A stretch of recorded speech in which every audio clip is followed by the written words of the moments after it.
আপনাদের সাথে আছি আমি আব্দুল্লাহ ফারুক। অস্বাভাবিক দামের লাগাম টেনে ধরতে নিত্য প্রয়োজনীয় পণ্যের দাম বেঁধে দিয়েছে সরকার।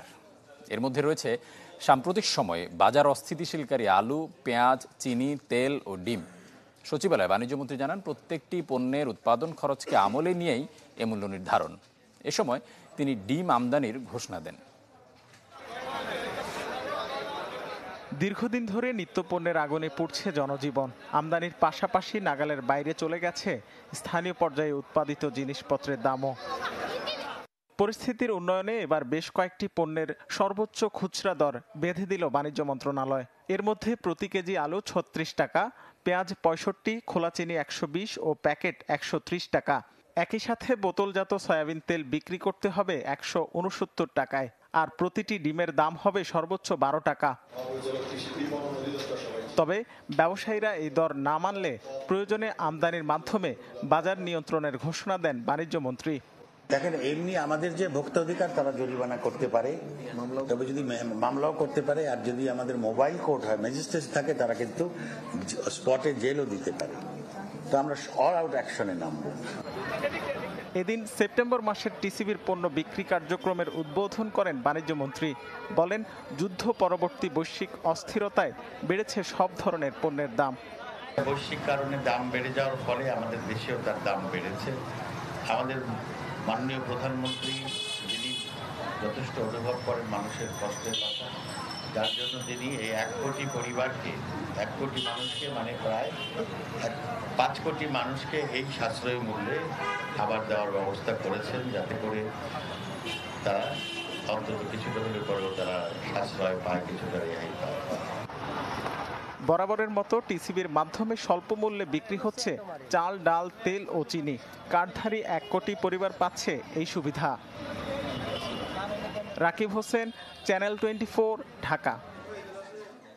দর্শক, এই নিয়ে কথা বলতে এই মুহূর্তে আমাদের সাথে যুক্ত হয়েছেন কৃষি পণ্য বিপণন বিশেষজ্ঞ মোহাম্মদ মুজিবুল হক। আমরা যাচ্ছি তার কাছে। জনাব মুজিবুল হক, কৃষি 24 আপনাকে স্বাগত জানাচ্ছি। আপনার কাছ থেকে প্রথমেই জানতে চাইব যে অস্বাভাবিক দামের নাগান টালতে সরকার যে সিদ্ধান্তটা নিয়েছে, যে বেশ কিছু পণ্যের দাম বেঁধে দিয়েছে, এই বিষয়টি ভোক্তা এবং স্থানীয় পর্যায়ে যেসব উৎপাদক রয়েছেন তাদের জন্য কতটা ইতিবাচক আসলে বিষয়টি? দেখেন, নিঃসন্দেহে সরকারের এই জাতীয় উদ্যোগকে আমরা অলওয়েজ স্বাগত জানাই, কিন্তু এটা যে একদম দেশে প্রথমবারের মতো তাও না। কিন্তু এর আগেও আপনি জানেন, ডিপার্টমেন্ট অফ এগ্রিকালচার মার্কেটিং এর আওতায় অনেকগুলো কৃষি পণ্যের দাম বেঁধে দেওয়া হয়েছিল, কিন্তু সেটা কোনোভাবেই কাজে আসেনি।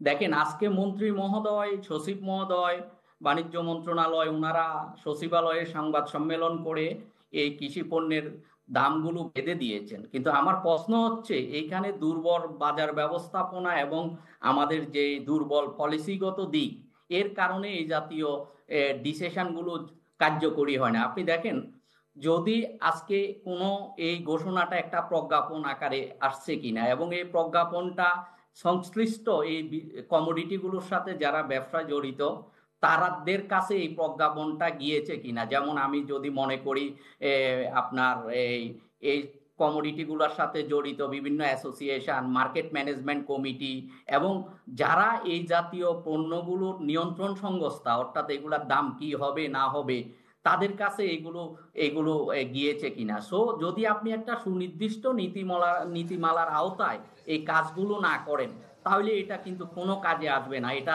জাস্ট একটা ঘোষণার জন্য এই ঘোষণা দেওয়া। জনাব মুজিবুল হক, আপনার কাছ থেকে আমরা আরেকটি বিষয় জানতে চাইবো, সেটি হচ্ছে যে ডিম আমদানির একটা সিদ্ধান্ত নিয়েছে সরকার। এখন সেক্ষেত্রে পর্যাপ্ত চাহিদার তুলনায় পর্যাপ্ত যোগান থাকা সত্ত্বেও শুধুমাত্র দামের লাগাম টানতে ডিম আমদানির এই সিদ্ধান্তটা আসলে কতটা যৌক্তিক আপনার দৃষ্টিতে? না, এটা আমি আপনাকে বলি, একটা সুনির্দিষ্ট গভর্নেন্স। আর আমরা তো পেঁয়াজও আমদানি করতেছি। কলকাতাতে যে পেঁয়াজ বিক্রি করে 30 টাকা 32 টাকায়, সেটা আমরা ঢাকার বাজারে বিক্রি করতেছি 80 টাকায়।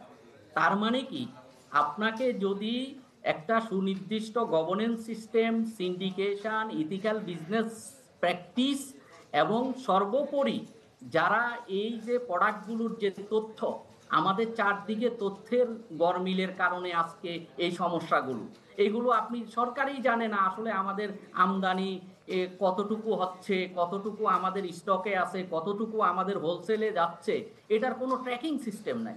তো এইভাবে তো একটা জিনিস চলতে পারে না। আপনাকে এখানে সুনির্দিষ্ট পরিকল্পনার জন্য সুনির্দিষ্ট তথ্যের প্রয়োজন। আপনি দেখেন, আমি একটা উদাহরণ দিতে পারি আলুর ক্ষেত্রে। আলুর ক্ষেত্রে আমরা যদি দেখি গতবারের আলুর প্রোডাকশন দেখাচ্ছে কৃষি বিভাগের আপনার ইয়ে অনুসারে প্রায় 1,11,00,000 মেট্রিক টন। তা আমার দরকার হচ্ছে 96 লাখ মেট্রিক টন। তাহলে আমার প্রায় 14-15 লাখ মেট্রিক টন উদ্বৃত্ত থাকার কথা। তো সেইখানে কারণে আমি যদি বীজ আলুর স্টকও বাদ দিই, তাহলেও আমার এই আপনার গুদামে যে পরিমাণ আলু আছে কোল্ড স্টোরে, সেটা দিয়া ডিসেম্বরে আমার কোনোভাবেই আলুর দাম বাড়ার যুক্তিকতা নাই, কিন্তু আলুর দাম বাড়তেছে। তার মানে নিশ্চয় তথ্যের গন্ডগোল, নতুবা আমাদের এই সিন্ডিকেশন।